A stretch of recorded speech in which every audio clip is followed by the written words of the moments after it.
네, 반갑습니다. 필그림입니다. 2024년에 설 명절을 보내고 있는 연휴, 여러분들 잘 어쨌든 시간을 보내고 있는지 모르겠습니다. 지금 강의를 준비한 지가 좀 됐는데요. 나름 정리가 안 돼서 저도 열심히 정리를 해보고 또 강의안도 나름 써보고 그래서 오늘 강의를 준비를 했습니다. 제목은 중독 탈출, 중독과 환경 문제입니다. 그리고 거기에는 이제 탄소 해적이라고 이제 제목을 좀 달았고요. 오늘 제가 이야기하는 것은 다큐 인사이드의 지속 가능한 지구는 없다라는 다큐의 내용을 기반으로 했고요. 저는 그 지속 가능한 지구는 없다의 그 다큐의 내용과 함께 중독과 관련된 저의 생각을 보태서 정리를 했습니다. 오늘 강의로는 두 가지의 효과를 생각해 봅니다. 하나는 환경 문제의 심각성입니다. 아마 오늘 강의를 듣게 되면 더 많이 강조하는 것, 더 이야기가 되는 것이 환경 문제의 심각성이 아닐까라는 생각을 합니다. 환경 문제의 심각성과 함께 이 탄소의 문제, 물 문제 이런 문제를 다뤄볼 겁니다. 둘째는 중독이라는 이 문제는 결코 뗄 수 없는 것 중에 하나가 돈이라는 것과 연결되어 있습니다. 그래서 환경 문제의 심각성과 함께 제가 늘 얘기하는 것 중에 중독의 뿌리 그 중에 하나가 돈 문제다라고 이야기를 드렸었는데 오늘 그 부분을 한번 제가 잘 연결을 하겠습니다. 어쨌든 그렇게 연결을 시켜서 중독과 환경 문제를 한번 이야기를 드려보도록 하겠습니다. 자, 그래서 중독과 환경 문제. 처음에 제가 탄소 해적이라고 얘기하니까 뭐 탄소 무슨 해적 얘기를 하는가라고 생각할지 모르지만 그게 아니고요. 물 또는 환경 오염, 뭐 탄소 배출 이런 것을 기반으로 중독에 관한 이야기를 한번 해보겠습니다. 뜨거워지는 지구죠, 그죠? 지구 위에 이제 쓰레기가 막 이제 떠돌아다니는 이런 문제. 그래서 사실 저희 이제 둘째가 이 환경 문제에 관심을 많이 가지고 있어요. 그러다 보니까 저도 많이 듣다 보니까 환경 문제에 대해서 관심을 좀 가지게 됐었고요. 평상시에도 집에서도 쓰레기를 재활용하는 거라든가 이런 부분에 있어서 둘째가 강조를 많이 하기 때문에 저도 재활용에 있어서는 좀 그래도 나오는 양도 많지만 정리를 잘 하는 편입니다. 열심히 하려고 하고요. 자, 그런데 어느 순간 이게 이제 중독과 연결된 부분이 있다라는 것을 이번에 한번 생각을 하게 되는데요. 자, 중독과 이제 환경 문제입니다. 먼저 오늘 이 강의를 이제 하기 전에 중요한 부분 중에 하나는 중독적 사고에 대한 부분을 정리를 하는 겁니다.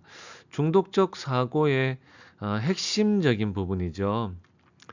제가 이제 강조하는 겁니다. 중독적 사고의 핵심은 단시간에 빨리, 단시간에 빨리라는. 어쨌든 시간이 딜레이 되면 안 되는 거죠. 빠른 시간 안에 그리고 그 효과도 자기에게 빨리 와야 되는 것이 중독적 사고의 핵심이라는 것. 그래서 제가 중독의 반대는 어쩌면 과정일 수도 있다. 또는 우리에게 필요한 거는 기다림일 수도 있다라는 이야기를 제가 강의 때 드렸던 것 같아요.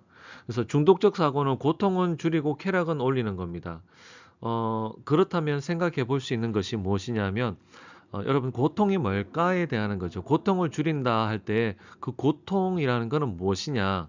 개인으로 볼 때는 개인이 가지고 있는 문제일 수 있죠. 그리고 사회로 봤을 때는 사회가 안고 있는 문제일 수도 있습니다. 그리고 그것은 겉으로 보이거나 보이지 않는 문제, 고통, 어려움, 이런 것이 될 수 있는 거죠. 그래서 이것을 줄인다. 그런데 이것을 줄이는데 사람도 보이지 않고 과정도 없이 무조건 빨리 줄이겠다라고 생각한다면 이것이 뭘까요? 중독적 사고의 핵심일 수도 있겠다라고 말씀을 드리고, 두 번째, 쾌락에 대한 부분을 제가 말씀을 드리죠. 쾌락은 여러분들 그냥 막 뭐가 막 우리가 보통 쾌락 그러면 어디에 들어가서 막 춤추고 뭐 마시고 막 이런 것들을 생각을 하잖아요. 그런데 그렇게만 보시지 말고 쾌락이라는 건 그것이 돈일 수도 있고 또는 어떤 그 개인이 가지고 있는 자기만의 즐거움 또는 유형이라든가 무형의 눈에 보이거나 보이지 않는 것의 어떤 가치라고도 할 수 있습니다.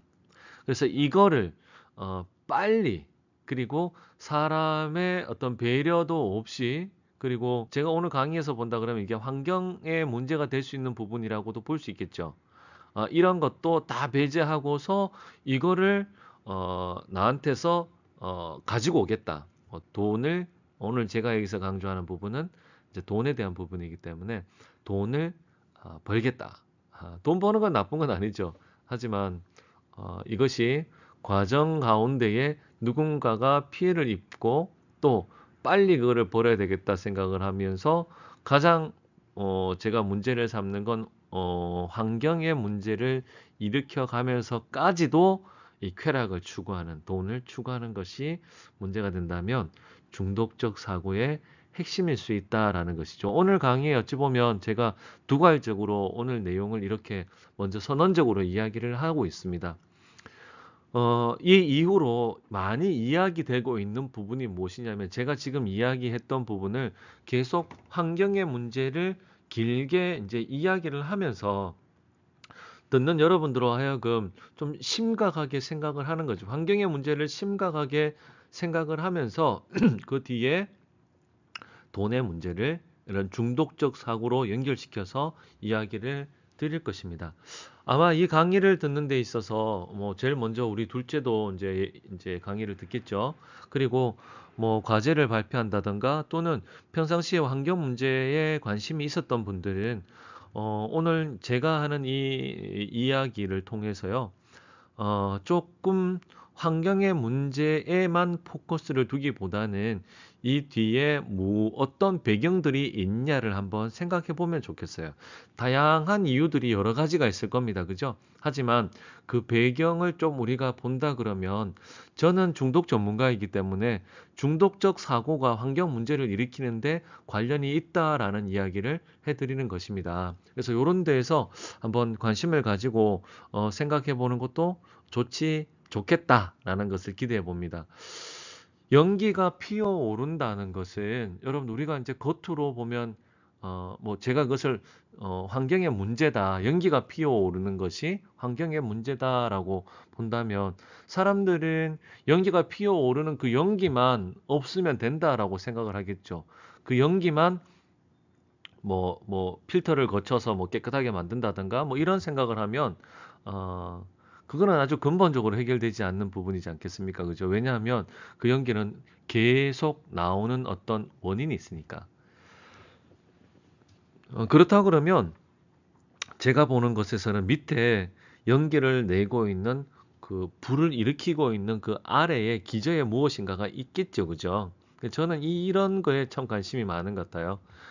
나무도 제가 뿌리에 대한 이야기를 하는 것처럼 연기가 나는 것도 무언가 불을 떼고 있는 것이 있잖아요. 그죠? 예, 그것에 대한 부분을 저는 오늘 중독적 사고 그리고 우리가 그 부분을 봐야 한다는 것을 이야기를 좀 드리려고 합니다. 지난번 우리가 봤던 이 중독의 나무입니다. 저 되게 사실 이거를 좋아해요. 예전에는 이 나무를 저는 좋은 쪽으로 얘기했거든요. 뭐 한참 예전에 이제 성품과 관련된 어떤 이야기를 할 때는 성품과 관련된 좋은 사람의 성품들이 어떻게 해서 나오느냐, 뭐 그 뿌리에 대한 얘기들을 생각해보고 어떤 그런 부분들을 봤었었는데요. 이제 그런 부분에 있어서 제가 인사이트를 좀 얻어서 좀 끔찍하지만 이제 중독의 나무에 대해서 보았습니다. 어, 중독은 절대로 한 가지만으로 발생한 것이 아니라고 제가 말씀을 드렸었죠.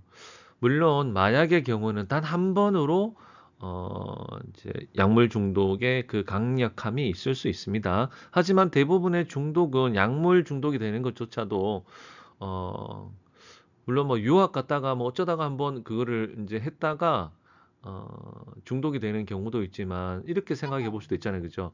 왜 그 중독이 되는 그 과정에서 그런 환경으로 본인이 가서 거기에 손을 대었는가라는 것이죠. 그래서 우리가 중독은 절대 한 가지 문제만으로 발생한 것이 아니다. 그래서 이것이 어떤 관점이냐? 생태학적인 관점이다라고 말씀을 드렸습니다. 그죠? 문제가 일어나는 것도 여러 가지의 어떤 문제들로 인해서 어떤 결과가 하나 빵 터져 나오는 것이고, 그렇다면 회복을 해 가는 것도 여러 어떤 그 관점에서 다양한 도움이 필요하다라고 이제 제가 말씀을 드렸었죠. 그래서 상담과 함께 제가 늘 강조했던 건 의료적인 도움, 그죠? 의료적인 도움에 상담이 같이 갈 수 있는 것, 이런 얘기들을 드렸던 것 같습니다. 중독의 나무는 중독의 결과가 나오기 전에 그 뿌리에서 뭔가를 빨아먹은 게 있다. 그것이 중독의 열매로 나왔다. 그래서 뿌리의 영양분 중에는 어떤 것이 있느냐? 안정감이라는 것도 있다. 그죠? 그리고 오늘은 그 돈에 대한 부분이 있다고 보는 것이죠. 돈이 악하다고 얘기하는 건 아닙니다.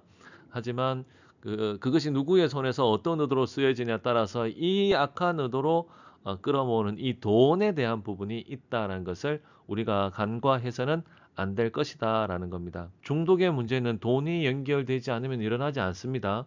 제가 다시 한 번 더 강조를 드리지만 중독과 돈은 분명히 관련이 있습니다. 돈과 연결 안 된 중독의 문제를 상상을 해보시면 잘 없죠. 예전에 제가 이 Empire of Pain이라는 그 책을 안내를 드렸었는데요. 그 책의 내용이 중독의 문제가 돈과 전혀 별개가 아니라는 것. 자, 이제 중독의 굵은 한 뿌리 역할을 하는 돈과 좀 환경 문제에 대한 이야기를 좀 해보려 합니다. 환경 문제 중에 이제 물 부족에 대한 얘기를 좀 언급을 드릴게요. 세계의 인구 25%가 심각한 물 부족 상태에 있습니다. 주로 적도 근처에 있는 나라가 상황이 심각하죠. 물 부족의 문제가 제가 오늘 말씀을 드리려 하는 문제의 핵심까지도 끌어올 수 있는 것 같습니다. 특별히 오늘 그 상관되는 나라를 한번 이야기를 드려볼게요. 인도입니다. 인도가 예전과 달리 굉장히 심각한 물 부족 국가 가운데 있습니다. 인도의 전쟁은 물의 전쟁입니다. 사진에서 보는 것처럼 정치인들이 물을 주겠다는 이런 약속을 하는 거예요. 여러분, 우리가 이런 상상을 해본 적이 있을까요? 제가 초등학교 학교 다닐 때 봉이 김선달 얘기를 하면서 물을 팔 거라는 그때 그 얘기가 있었었거든요. 그때 다 웃었어요. 물을 사 먹는다는 상상을 못 했지만 지금 우리는 물을 사 먹고 있죠. 이 인도 같은 경우에서는요, 이렇게 정치인이 나와서 물을 이 동네로 물이 나오게 해주겠다, 뭐 이런 것을 정치적인 공약을 거는 경우들도 있더라고요. 그래서 이제 인도의 생수 시장이 연평균 27%의 성장을 거두고 있는데다가 인도의 주민들도 정치인들에게 바라는 건 딴 게 없어요. 물만 달라. 그냥 물을 마시는 물만 달라라고 이야기를 하는 거죠. 그런데 이미 인도 같은 경우에서는 수도 물이 사람들이 편히 마실 수 있는 그런 수질이 되지를 않고, 또 아무리 이야기를 해도 국민들이 그 수돗물에 대한 마실 수 있다는 그 신뢰를 많이 잃어버린 상태입니다. 그러니 그 이제 병원비를 아끼기보다는요, 돈을 벌어서 물을 사 먹어야 되겠다라고 이야기를 할 정도입니다. 깨끗한 물 먹으면 병원비를 아끼니까. 그래서 이제 이 동네 같은 경우에는요, 탱크로리 같은 게 한 대가 와 있죠, 그죠? 여기 보시면, 여기에 이제 탱크로리가 한 대 와 있잖아요. 이 탱크로리가 뭐냐면 물탱크예요. 다만 이 물이 지금 어떤 상태인지도 사실은 잘 모르지만, 물이 공급되지 않고 또는 물 상태가 너무 나빠서 이렇게 탱크로리에다가 물을 이제 배송을 해서 받는 정도로 하는 지경에 이르렀는데요. 이 사람들은 이제 이렇게 물을 갖다 대는 사람들에게 워터 마피아라고 얘기합니다. 워터 마피아. 우리가 보통 마피아 그러면 마약 이런 쪽으로 생각하는데, 물을 갖다 대주면서 이만저만 갑질이 아닌 거죠. 달라는 대로, 돈을 달라는 대로 줘야 되는 이런 입장에, 이게 인도가 그만큼 어떤 상황일까요? 물이 부족한 상황이다라고 제가 말씀을 드리고 있는 겁니다. 지금 이곳 같으면요, 멕시코 치아파스라는 지역입니다. 오늘 강의에서 뜨거운 감자로 들어가는 입구가 될 것 같아요. 자, 멕시코 같은 경우에 치아파스라는 지역은 최악의 형편으로 굉장히 고역을 치르고 있습니다. 지금 보시면은 이 영상을 찍는 이 당시의 시기가 우기예요. 이 우기에는 여러분 알다시피 비가 와야 되는 곳인데, 에, 오래전부터 물이 부족했기 때문에 지붕에서는 이제 물을 받기 위해서 배수를 시설을 해서 물을 받는데요. 안타깝게도 이곳은 이미 어느 때부턴가 우기가 되어도 비가 오지를 않습니다. 사람들은 우물도 더 이상 파지 않습니다. 왜냐하면 우물이 아니네. 판다고 해도 물이 나오지를 않는 상황이 있기 때문입니다.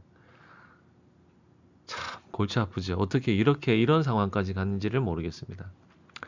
결국 이분들이 하는 방법은 비가 올 때에 물을 받아서 어쨌거나 그 물을 뭐 PT병 같은 데다가 보관을 하더라고요. 그래서 그 보관한 물들을 나눠서 이제 마시는 거죠.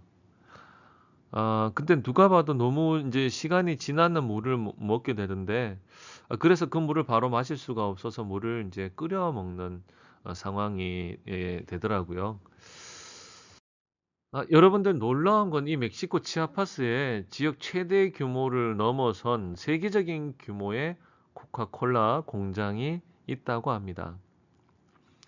콜라는 우리가 청량 음료라고 말하기도 한데, 그럼 콜라도 물이 있어야 만듭니다. 그렇다면 우리가 이렇게 생각해 보잖아요. 이 동네의 주변 사람들은 물이 없는데, 그리고 여기서는 빗물도 없는데, 콜라를 만들려면 물 수질 상태는 좋아야 되잖아, 그죠? 그런데 어떻게 세계적인 규모의 코카콜라 공장이 있고, 이 동네 주변으로는 저렇게 콜라를 파는 곳은 넘치고 있을까라는 거죠. 물론 가까이에 콜라 공장이 있으니까 물건을 쉽게 되긴 하겠죠. 하지만 이거를 갖다 대려면 콜라를 많이 만들 수 있어야 되고, 콜라를 만드는데 사용하는 우리의 궁금증. 그럼 물은 어디에 나오냐는 거죠. 치아파스는 비가 거의 오지 않고 지하수도 주변으로는 없는데 어떻게 이렇게 많은 콜라를 만들어낼 수 있을까라는 것입니다. 여러분, 코카콜라 회사는 우리가 알고 있지만 콜라만 만들지 않습니다. 생수도 있죠. 그럼 들어보셨죠? 그죠? 에비앙 생수. 이 외에도 코카콜라와 관련된 회사에서 만드는 그런 무지하게 많습니다. 우리가 고민을 해볼 수밖에 없는 거죠. 물 부족이라는 이 상태, 물론 비가 오지 않는 이 환경적인 문제도 있지만, 이런 부분은 일단 두 번째로 치더라도 여기서는 이 수많은 콜라를 만들어 낼 수 있을까? 자, 여러분, 우리 코카콜라의 제조 비밀이 이제 엄청난 이 금고에 숨겨져 있다는 거는 알죠? 이제 앞에 보시면 저 금고 안에 코카콜라의 제조 비법이 들어있는 그, 그 문서가 아유, 참 대단하죠. 코카콜라를 제조하는 비밀은 30년이 지난 지금도 모르고 있어요. 오른쪽 화면에 보시면 KFC 프라이드 이 양념 비법을 아직도 공개하지 않고 있어서 그것이 벌써 60년이 넘었다고 합니다. 심지어 이들은 특허도 받지 않았다 합니다.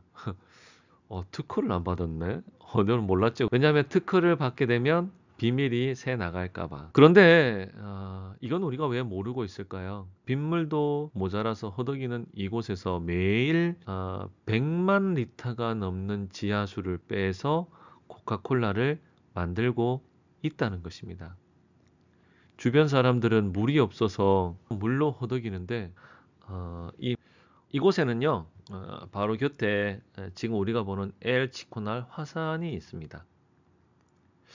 멕시코 치아파스 인근에는 이 엘 치코날 화산이 있고, 이런 화산 주변에는 우리가 제주에도 천연 안반수라고 생수가 유명합니다. 화산 지하수는요, 양도 많을 뿐만 아니라 물맛이 달고 수질도 최고죠. 그런데 이곳에서 이 코카콜라에 이들이 박아놓은 관정은 일반인들이 저리 가라 할 정도로 깊이, 아주 깊이 박아 놓은 것 같습니다. 깊이 박아 놓으니까 어떤 일이 생길까요? 위쪽에 있는 물이 아래쪽으로 쏠려 내려오게 되겠죠.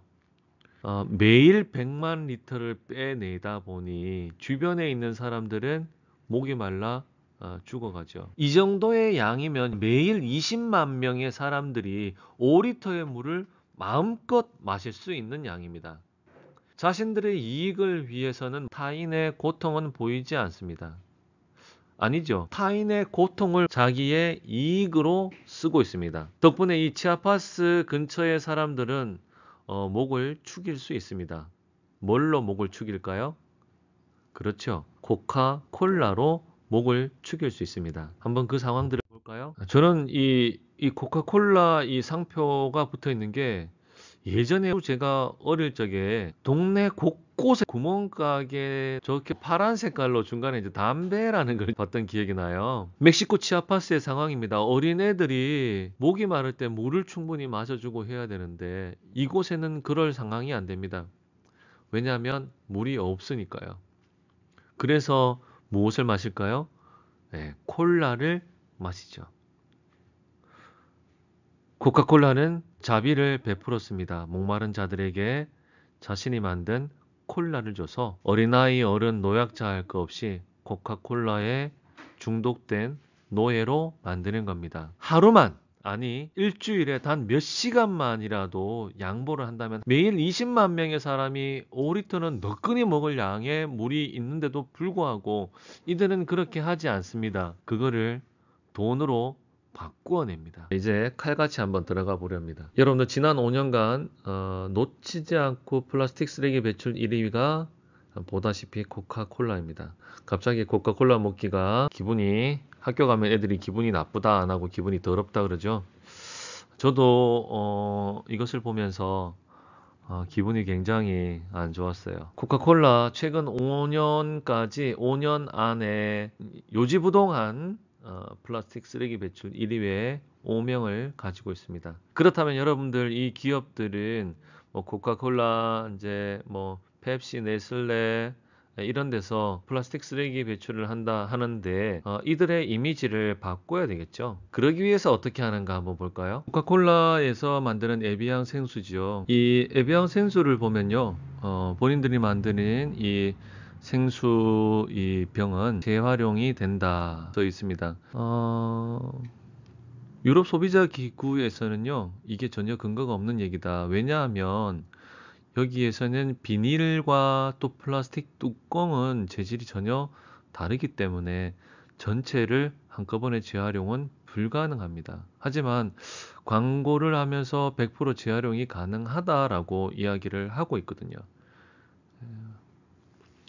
이것은 여러분들 아주 뭐 빙산의 일각입니다. 제가 엠파이어 오브 페인이라는 제약회사의 이야기를 지난번에 말씀을 드렸지만, 마약성 진통제 약을 팔아내기 위해서 보통 약에 대한 광고가 그 정도로 이렇게 하지는 않잖아요. 그죠? 정신과 관련된 약이었는데도 불구하고 이들은 일반 소비자들이 관심을 가지고 그 약을 찾을 수 있을 정도로 홍보를 했었어요. 의사들이 이 약에 대한 처방을 내릴 경우에는 의사들에게도 더 많은 인센티브를 주고 이런 로비나 이런 것들이 정말 많았던 것 같습니다. 통제를 잃어버렸을 때는 문제성 도박이 되는 거죠. 로또의 앞에다가 이름을 붙이죠. 나눔, 로또는 나눔, 뭐 이런 붙이죠. 마사회에서 하는 그 경마장도 똑같습니다. 경마장 옆에는 주로 공원들이 있죠. 경마공원. 그러니까 온갖 서비스를 다 주고 경마공원 와서 니들이 재밌게 놀아라. 옆에서는 도박해라고 하는, 결론적으로는 그렇지 않은데도 불구하고 결국은 본인 회사나 제품을 이제 세탁하는 거죠. 코카콜라는 우리나라에서도 이렇게 홍보하고 있습니다. 환경을 생각하는 착한 용기, 30 식물성 소재의 프로 재활용 가능한 코카콜라 플랜트 보틀, 재활용은 필수. 이렇게 얘기합니다. 환경을 생각한다고 옥수수로 만든 일부의 용기라고 프로 재활용이다라고 말하지만 플라스틱인데 식물이 있다. 굉장히 좋은 느낌을 주고 있죠. 뚜껑과 비닐도 그럴까요? 작년 2023년 11월쯤에 세계에서는 기후변화 협약을 위한 7개국의 모임이 이집트에서 있었습니다. 이것을 COP27이라고 이야기를 합니다. COP27에서 가장 관심을 가지고 있는 것은 환경, 기후 뭐 이런 걸로 관심을 가지고 있죠. 당연히 여기에는 누가 타겟이 될까요? 플라스틱 배출을 누가 많이 하느냐, 내느냐에 대한 부분을 관심을 가지고 있겠죠. 27개국이 모여서 이것을 어떻게 대응할 것인가라는 이 회의를 하니까 당연히 좀 굵직한 나라들이 이런 부분에서 관심을 가지게 되겠죠. 그리고 거기에서 결과는 큰 영향을 미칩니다. 더군다나 기업 같은 경우에는 이미지가 굉장히 중요하기 때문에 굉장히 관심을 가질 수밖에 없죠. 코카콜라 같은 경우는 더더욱 그럴 것입니다. 그런데 놀라운 건 화면을 보시면 알겠지만 COP27 이 총회에 코카콜라가 후원사로 참여를 하게 됩니다. 그럼 코카콜라가 후원하는데 뭐 몇백 정도 하겠습니까? 그게 아니죠. 어마어마한 금액을 후원합니다. 나중에 저는 이런 부분도 얼마를 후원했는지도 좀 알고 싶은데요. 여기서 그런 얘기를 발표하는지는 모르겠습니다. 여러분, 이게 우리가 말하는 아이러니죠. 아이러니하다. 뭐지? 라고 생각 들잖아요. COP27에서 후원을 받으면 될까? 저는 그것도 사실은 좀 그런데요. 거기에서 코카콜라가 후원사다? 이게 뭐가 말이 안 맞잖아요. 참. 여러분, 이게 우리에게 진짜 많은 생각을 하게 해줍니다. 환경 문제를 생각하는 집단이 가장 환경 오염을 많이 일으키는 데서 돈을 받았다. 그럼 우리의 자녀들이 다음 세대들이 과연 무슨 생각을 할까요? 결국은 돈으로 이 문제를 커버하고 있구나라는 생각을 하게 되겠죠. 그래서 그린 워싱이라는 이 신조어가 생겼습니다.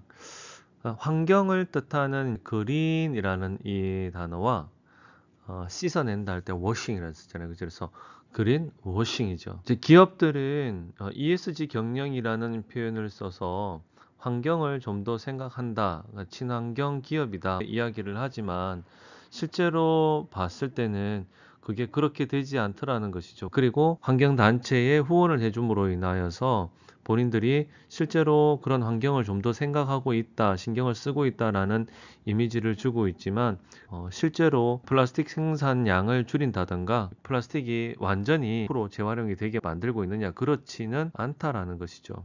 하지만 겉으로는 ESG 경영 또는 이제 조금 더 환경을 더 생각한다라는 쪽으로 홍보나 광고를 하고 있는 것, 그린 워싱이라는 거죠. 그러니까 우리가 이해하기 좋은 건 돈 세탁, 그죠? 돈 세탁이라는 느낌. 코카콜라 볼빅이랑 그 에비앙 이 탄소 중립을 이뤘다 표시가 있는데요.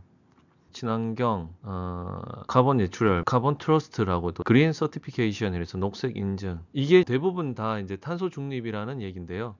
탄소 중립 대기 중에 온실가스 농도 증가를 막기 위한 인간 활동에 의한 배출량을 감소시키고 흡수량을 증대해서 탄소의 순배출량이 이제 0이 되는 것을 탄소 중립 또는 넷제로라고 표현한다고 합니다. 코카콜라가 탄소 중립과 관련돼서 인정을 받았다라고 홍보하고 있습니다. 제가 이걸 보면서 우리나라의 경우도 봤거든요. 이제 에비앙 유튜브 채널에서 이렇게 얘기하죠. 자, 우리는 탄소 중립 인증을 받았습니다. 이는 당사 제품의 전 세계 탄소 배출량이 중립임을, 중립은 제로라는 얘기를 보는 거죠. 우리나라에서도 이런 게 있는가 보거든요. 그 노란 봉지 다 아시죠? 맥심 모카골드 마일드에서도 녹색 인증을 받았다라고 얘기합니다. 이 녹색 인증을 받는 기준은 8도씨 이상 6개월 안에 90% 이상이 분해되는 조건이죠. 여러분들 우리나라의 환경에서 이제 버려졌다라고 생각할 때에 8도 이상에서 6개월 정도로 이렇게 있을 수 있는 환경이 현실적으로 국내의 자연 토양에서는 이게 충족이 안 되는 겁니다. 그렇다면 우리가 생각해 볼 수 있는 게 이런 기준 자체를 낮춰야 되는 거 아닌가라고 기업들은 할 말이 있죠. 이렇게 해놨기 때문에 우리가 할 수 있는 만큼 했지 않냐라고 말을 하겠지만 이렇게 녹색 인증을 받으면 얘들이 조금 더 환경을 생각하고 있구나 이런 느낌이 들잖아요. 이런 느낌을 들어서 물건을 더 팔 수 있고 사실 재정적으로 더 투자를 하겠죠. 그럼에도 불구하고 엄밀히 말하면 우리 국내에서 이게 버려졌을 경우에는요, 이게 분해가 안 된다는 것이죠. 그게 이제 현실이란 겁니다. 지크, 엔진 오일이죠. 네. 여기도 보면 탄소 중립 위한 친환경이라고 하죠. 엔진 오일 자체가 친환경이 되기는 사실 어렵습니다. 그런데도 불구하고 밑에 키워드를 뭐라고 합니까? 친환경이라고 탄소 중립이라고 표현되어 있습니다. 이게 이제 독일 환경 지원 마티아스 발터라는 분이 말하는 것처럼 이런 마케팅은 속임수다라고 표현을 하고 있죠. 자원순환연대 이제 김희화 이사장 같은 경우에는 플라스틱에 과연 친환경적인 게 있을 수 있는가? 없다라는 말이죠. 식물계를 좀 썼고, 그 다음에 화학계를 섞어서 플라스틱하고 식물을 이렇게 섞어가지고 비닐을 만들었다. 또는 플라스틱 제품을 만들었다. 한들 그것이 친환경일 수 있느냐? 그럴 수 없다라는 것이죠.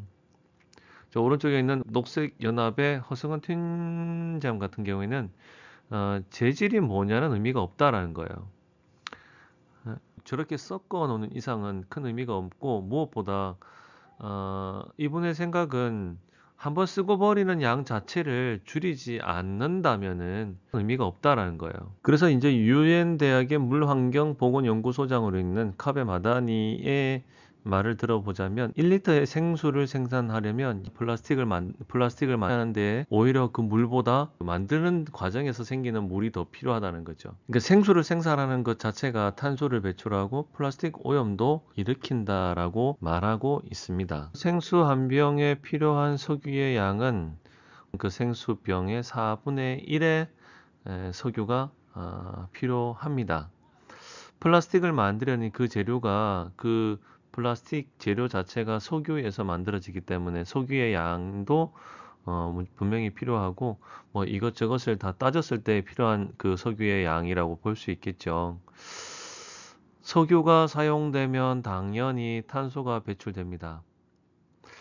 그리고 수돗물과 비교하면 플라스틱 생수병의 탄소 배출량은 수돗물을 만드는 과정에서 발생하는 탄소 배출량의 700배를 더 배출하게 됩니다. 전 세계 생수 시장의 규모는 날로 커져가고 있습니다. 생수 판매량이 1분에 100만 병,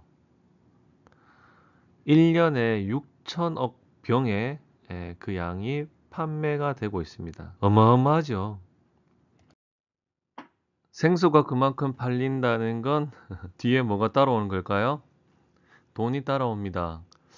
여러분들 모든 중독과 관련된 물질이든 행동을 일으키는 것이든 다 무엇이 관련되느냐? 돈이라는 거죠. 제가 마약 시장, 게임 시장의 규모를 이렇게 말씀을 드리는 건 중독과 관련된 것이 다 돈이라는 거죠. 14년 기준으로 전 세계 마약 시장 규모가 4,260억 달러에서 6,520억 달러죠. 환산하면 어느 정도일까요? 지금으로 하면 650도 되겠죠. 2021년 세계 게임 시장의 규모가 2,197억 달러죠. 그러나 2023년에는 이것보다 더 올라갈 것이라고 얘기합니다. 지금으로 했을 때는 800조가 넘어갈 것 같은 느낌이 듭니다.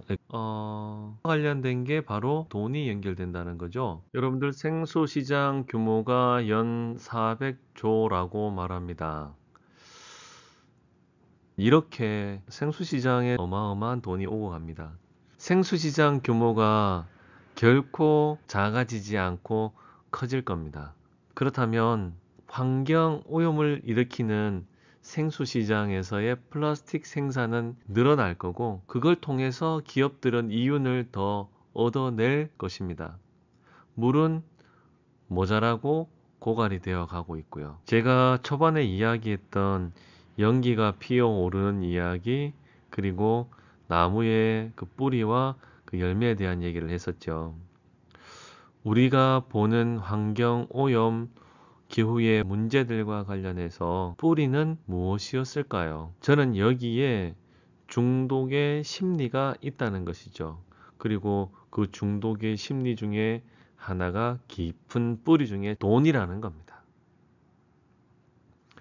빨리 돈을 벌기 위해서 게임도 만들어내고, 게임 만들려고 심리학자들까지 동원해 가면서 그렇게 그 돈을 벌어대고, 뼈가 자라야 될 아이들에게 콜라를 제물로 바칠 수밖에 없게 만드는, 심지어 어린 아이들에게는 담배에 손을 쉽게 댈 수 있게까지 만드는, 그래서 담배를 실제로 피게 만드는, 과연 이런 거에 있어서는 여러분, 우리가 겉만 볼 것이 아니라 그 뒷 이면을 봐야 하지 않을까라는 것입니다. 여러분들 이 사진을 한번 보시기 바랍니다. 아이들이 담배를 피우고 있고, 그 인도네시아에서 어렵지 않게 접할 수 있는 모습이죠. 아이들이 콜라를 마시고 있고, 저는 스티브 잡스가 자기 어린 때에는 스마트폰을 못 쓰게 했다는 것을 기억하고 있습니다. 기업이든 우리의 다음 세대도 마찬가지지만, 저는 첫째로 인식이 바꿔야 된다고 생각합니다. 둘째는 정책이고요. 인식이 바뀌려면 교육이 필요합니다. 아이들은 아이들 수준에 맞는 중독적 사고가 무엇인지, 돈의 가치에 대한 얘기들을 해줘야 된다는 것이죠. 그리고 게임을 적절하게 사용해라 라고 말을 하기 전에 이런 가치들과 이것이 어떻게 돌아가는지를 그 아이들의 수준에 맞게 이해하고 배워야 하는 것이 필요합니다. 이것의 유익과 이것의 위험성에 대해서도 분명히 말하고 가르쳐야 합니다. 그런데 지금 우리의 상황은 세금을 걷어들인 것을 가지고 예방교육을 한다지만, 대부분은 현실적이지 않는 교육들이 너무 많아요. 1년에 한 번 아니면 2번 교육을 하니까요. 그걸로는 아이들이 제대로 들을 수 없을 뿐만 아니라, 아이들에게 있어서 현실은 당장 내게 더 필요한 것들, 나한테 급한 것들에 대한 생각이 더 크기 때문에 그것을 배울 여유도 없고 들을 만한 귀도 없는 거죠. 그렇기 때문에 장기간에 실제로 이런 과목들조차도 둬서 아이들을 가르쳐야 하는 것이 필요하다라고 생각합니다. KTNG가 인도네시아 담배 시장에 공을 들인다는 뉴스가 벌써 오래전에 나왔습니다. 국내에서는 어느 순간부터인가 연초가 줄어들기 시작을 하다 보니, 어느 순간인가 그 연초 판매량이 늘고 있는 곳이 이제 인도네시아라는 것이죠. 국가적으로 어떤 필요한 것들을 거둬들이기는 한다 그러지만, 그 담배를 팔아서 거기에서 인도네시아의 아이들이 그것을 필 거라고는 생각도 못했겠죠. 그럼 여기에는 무엇이 있습니까? 돈이 있다는 거죠. 돈에 대한 개념들이. 2022년도 세계 금연의 날에서 5월 31일인 거 여러분들 알고 계시나요? 5월 31일 날이 금연의 날인데요. 이 포스터를 참 잘 만들었어요. 담배 그 시작과 끝은 모두 환경 파괴입니다 라고 얘기하죠. 건강에 대한 관심을 가지다가 어느 순간부터인가 이제 환경 문제로 돌아보게 됐다는 겁니다. 세계에서 제2의 쓰레기가 있어요. 제1의 쓰레기는 당연히 이제 플라스틱이겠죠. 제2의 쓰레기는 담배꽁초의 필터라고 합니다. 필터 안에는 플라스틱 섬유가 12,000가닥으로 구성이 되어 있고요. 자연적으로 분해하는 데까지 날씨와 이런 환경들이 맞았을 때는 10년이 걸립니다. 물론 문제는 자연 분해되기 전에 하천이나 바다로 흘러 들어가서 미세 이제 플라스틱으로 바뀌는 문제가 더 큰 것이죠. 그래서 담배의 관심을 이 환경과 연결시키는 것은 굉장히 시대적으로 바른 어떤 봅니다. 참 아이러니한 일인데 아프리카는 식량이 부족한 곳이잖아요. 그나마 비옥한 땅에 옥수수와 먹을거리를 심어도 모자랄 판인데 현실은 그곳에 담배를 키우는 상황이 실제로 일어나고 있다는 것입니다. 왜냐하면 담배가 돈이 되기 때문입니다. 그런데 조금 더 실제적으로 제가 이 기사를 읽어봤을 때 글로벌 담배 제조업체죠. 이들이 농민들하고 계약을 하고 농민들은 그 과정에서 고스란히 부채를 안게 된다고 합니다. 그러니까 농민들은 돈을 벌기 위해서 담배를 키우는 게 아니고 부채를 갚기 위해서 담배 농사를 짓고 반대로 이들은 먹을 것을 수입해야 되는 상황에 놓이게 된 것입니다. 환경은 오염되고, 그렇죠? 담배 만들기 위해서 매년 어느 정도의 물이 사용되느냐? 220억 리터의 리터입니다. 220억 리터의 물이 사용되고 담배 연기 방출로 이산화탄소는 8,400만 톤에 이르고 한 해 동안 담배 만들기 위해서 벌목되는 나무가 6억 그루고 중국 인구가 2023년 말에 15억가량 되거든요. 중국 인구의 반 이상이 죽는다 생각해 보십시오. 그 정도의 나무가 몽탕몽탕 베어지고 있잖아요. 환경은 오염되고 사람들은 가난해져만 지고 이익은 글로벌 기업들에게로 가고 있습니다. 제가 초반에 얘기했었던 Empire of Pain이라는 이 책에서 말하고 있는 것처럼 세클러 가문이 옥시컨틴의 그 약을 만들어서 어마어마한 이익을, 이 책에서는 45조에 가까운 이익을 얻었다 얘기를 하더라고요.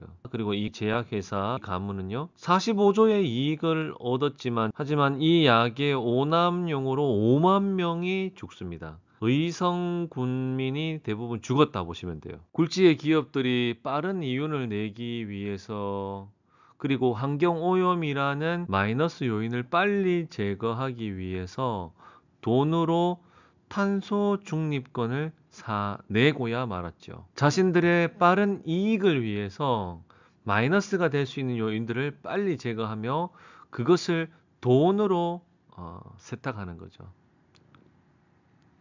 제가 말씀드린 중독적 사고의 핵심입니다. 기업에서 탄소 중립 마크를 획득하기 위해서는 현실적으로 이렇더라는 것이죠. 우리가 상식적으로 생각하면 콜라를 많이 만들어내면 플라스틱이 많이 나온다. 또는 생수 관련돼서 생수 이제 플라스틱을 많이 만들어내면 탄소 중립을 실천한다 그러면 조금 더 적게 생산을 하든지 아니면 뚜껑이든 필터든 전체가 다 그죠? 자연스러운 환경에서 몇 년 안에 완전히 생분해가 된다든가 이래야 되는데 그렇지 않는 겁니다. 현실은. 하지만 기업들은 그것을 돈을 주고 산다는 것이죠. 자, 그러면 좀 더 생각해 볼까요? 200톤을 이제 이 기업에서 탄소를 배출해서 이 정도의 것을 커버해야 되겠다 그러면 그 정도의 양을 흡수할 수 있는 곳을 보호하기 위한 나무를 심든지 그 지역을 보호하는 것을 뭐 규정을 두든지 그런 것을 하게 되면 200톤만큼의 나무를 보호하면 되는 거예요. 그러기 위해서는 뭘 써야 됩니까? 돈을 써야죠. 이게 탄소 중립 마크를 획득하는 현실적인 겁니다. 그럼 이렇다 보니 어떤 일이 생길까요? 참 안타까운 일인데요. 이렇다 보니까 멀쩡하게 잘 살고 있는 사람들의 땅을 탄소 배출권이라는 이름으로 수년 동안, 뭐 때로는 그보다 더 오래될 수도 있죠. 그 땅을 임대를 해버리는 거죠. 임대하면서 사버리는 거예요. 거기를. 개발을 못하도록 딱 사버린 거죠. 그러면 기업들은 뭐를 얻게 됩니까? 우리는 100톤의 그 탄소 배출할 만큼 100톤의 나무를 있는 곳을 우리는 샀다. 그래서 보호한다라는 이 명목하에 무엇을 획득하게 됩니까? 탄소 배출권을 거머쥐게 됩니다. 앞에 보시면 페루 산마르틴이라는 곳입니다. 페루에서도 차로 8시간, 배로 또 2시간을 타고 가야 되는 곳에 이 마을이 있습니다. 삶 자체가 환경 오염하고는 전혀 1도 상관이 없이 살아가는 사람들입니다. 굴지의 기업이 이들이 살고 있는 이 지역을 사버리게 되는 거죠. 코르디에라 아술 국립공원이네요. 예, 그 땅을 사놓고는 국립공원으로 만들어 버리니까 개발 자체를 못하게 되잖아요. 임대 비슷하게 이렇게 사버립니다. 그러면 이곳에 살고 있는 이 사람들은 어떤 존재가 될까요? 환경 오염을 일으킨다는 명목하에 마치 바이러스 같이 되는 거죠.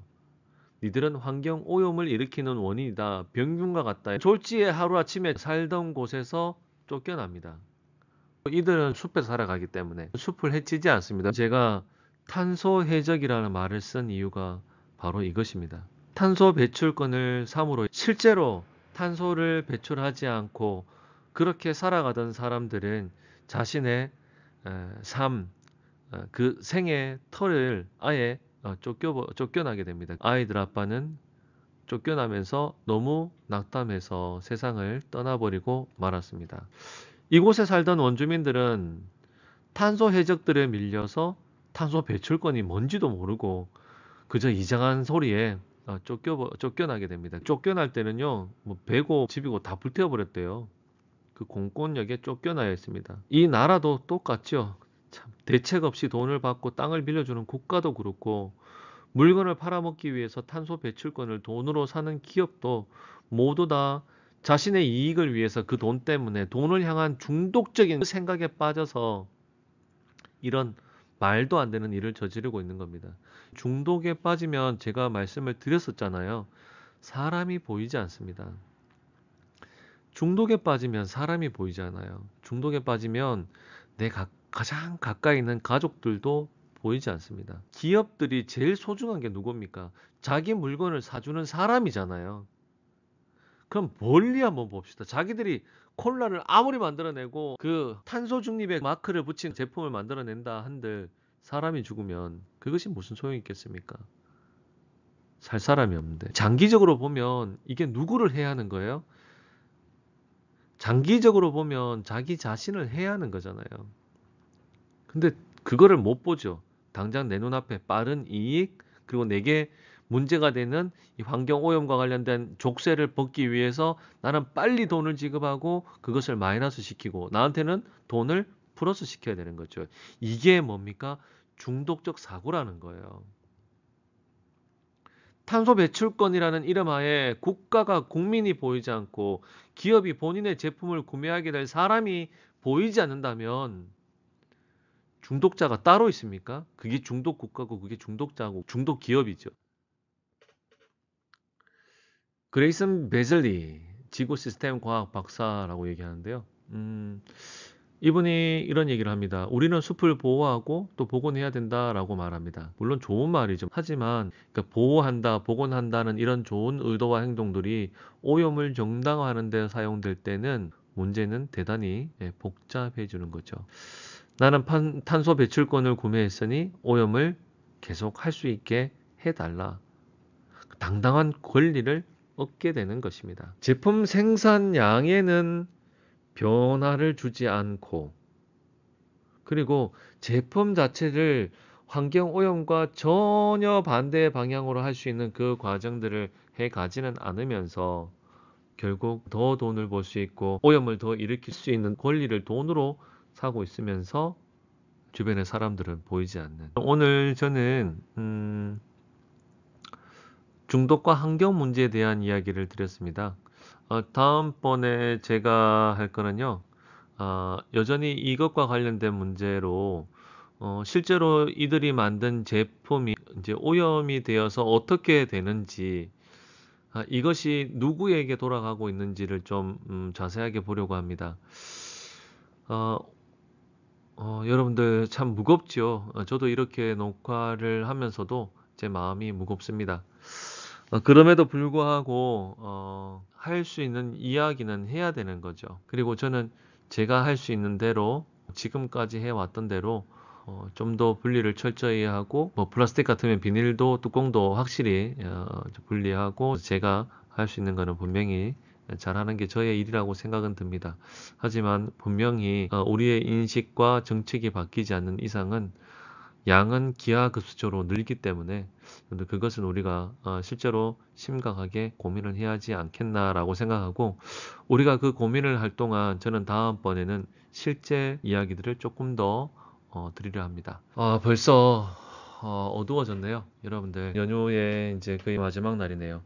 무거운 마음만큼 관심을 가져주고 또 우리의 조그마한 변화라도 노력들을 해갈 수 있으면 좋겠다라는 생각이 듭니다. 여기까지 들어주셔서 감사합니다.